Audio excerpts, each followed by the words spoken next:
Je suis avec Israël. Bon, ça c'est une phrase qu'on est limite obligé de dire pour pas avoir de problème, mais je suis désolé, je ne peux pas être avec un État qui ne respecte pas les nombreuses résolutions de l'ONU. Et je pense que si Israël les appliquait, l'ONU pourrait fonctionner dans un 2 pièces avec 2 ou 3 employés maximum. Bon, vu qu'on va parler d'un sujet assez sensible, je vous préviens. Cette vidéo n'a pas été préparée par des amateurs, donc ne tentez pas de reproduire ça chez vous. Ou chez les autres. À Israël! L'armée israélienne a été claire. Soit vous êtes avec Israël, soit vous êtes avec le terrorisme. En gros, c'est la même phrase que Bush avait dite après le 11 septembre, et la suite, tu la connais, avec des milliers de civils morts. Et cette logique a été reprise par les États-Unis et l'Union européenne. Et alors en France, quand je vois certains trucs, j'ai l'impression que même en Israël, tu peux plus critiquer Israël qu'en France. Est-ce qu'il faut interdire toutes les manifestations pro-palestiniennes en France? Oui, tout à fait. Trahissent les valeurs de la République, trahissent les valeurs de la nation en ne soutenant pas l'État d'Israël. Il faut les dégommer, ces gens-là. Du coup, avec tout ça, je me demande, quelle est la prochaine étape? Allons au bout du délire. Nous sommes actuellement en duplex avec notre spécialiste de la société israélo-animale, Monsieur Ben Jasmine n'est pas à nous, bonsoir. C'est un plaisir. Que pensez-vous de la situation actuelle? Et ça va tellement loin qu'on a accepté que des Français puissent partir faire le White Jihad.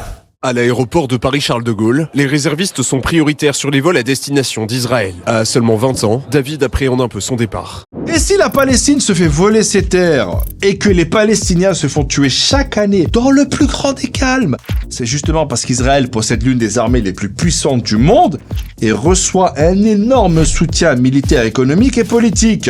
Ce qui lui donne grave la confiance pour ne rien respecter. Déjà en 2022, Israël avait été plus condamné à l'ONU que tous les autres pays réunis. Et là, en quelques jours, Israël a tué des innocents à Gaza, mais bon ça, on a l'habitude, mais aussi des employés de l'ONU, forcé le déplacement de plus d'1 million de Gazaouis. Et là, ils veulent envahir Gaza. Mais attention, selon eux, c'est que pour détruire le Hamas. Mais Gaza, c'est tout petit. C'est comme si t'amenais une pelleteuse dans ton salon. Mais attention, que pour chasser un moustique. Israël ne respecte tellement pas le droit international qu'il faudrait le réécrire. Mesdames et messieurs, article 1. Pour le bien de l'humanité, tout pays doit faire le contraire de ce que fait Israël. Fin. Bon moi, je vais aller m'abonner à la chaîne. Et on entend toujours des « Oui, mais Israël a le droit de se défendre !» Ce que je peux comprendre. Mais pourquoi, dès que les Palestiniens font quoi que ce soit, là, c'est même pas considéré comme de la défense ou de la résistance, mais comme du terrorisme. En gros, le gouvernement israélien, il a tellement l'habitude de s'emparer de tout que même le concept du « il y a un mec qui t'attaque, tu défends », il a mis un brevet dessus. Copyright. Quand le Hamas est coupable de crimes de guerre, les gens condamnent fermement avec des minutes de silence et c'est très bien. Parce que prendre en otage et tuer des civils, c'est un crime de guerre. Mais du coup, pourquoi il n'y a pas de minutes de silence ou de tour Eiffel éteinte à chaque fois qu'Israël commet des crimes de guerre en Palestine? Bon, après, c'est vrai que s'il faisait ça, la tour Eiffel, elle ne serait jamais allumée. Après, attention, il faut dire la vérité. Quand Israël a décidé de bombarder la bande de Gaza et d'y couper le gaz et l'électricité, Macron et Ursula von der Leyen ont dit que c'était des actes de terreur et des crimes de guerre. Et... Quoi? C'est quoi ça? Oh, pardon, excusez-moi, autant pour moi. En fait, il parlait des Ukrainiens. Pardon. Pas la bonne nationalité. Et là, il y en a qui vont me dire... Oui, Abdel, mais au moins Israël prévient avant de bombarder et n'attaque que le Hamas.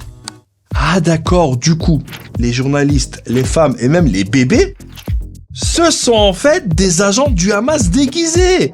C'est ça? Alors, c'est... Waouh. Écoute, Abdel. Soit t'es avec Israël, soit t'es avec les terroristes. J'aimerais vraiment savoir ce que les Palestiniens doivent faire pour se défendre et pas être directement considérés comme des terroristes. C'est comme si tu devais jouer à des chiffres et des lettres et qu'avec les lettres, il ne fallait trouver que des chiffres. Du coup, avec tout ça, j'ai pas de questions, mais je pense qu'obtenir la paix, ça se résume à respecter le droit international, cesser les attaques, arrêter la colonisation, rendre les terres volées et bien sûr reconnaître le droit des Palestiniens à avoir leur propre État. Ciao.